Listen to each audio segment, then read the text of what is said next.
Hi everyone, back with me again in this channel. So on today's video, I'm going to show you how you can blend an overlay with a main video on CapCut PC. So in here, I have already add a main video. Then I'm going to add this overlay to the main video. I'm going to add it to track and put it on top of the main video.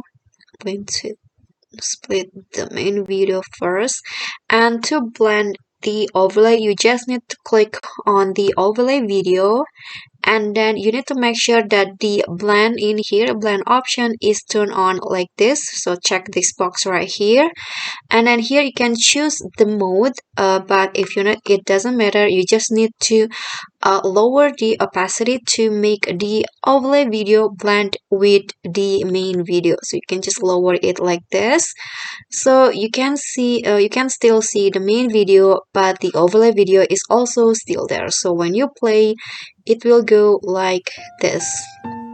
Okay, so that's pretty simple. I hope this tutorial will be helpful. So thank you for watching. Don't forget to like, comment, subscribe, and also click on thanks below.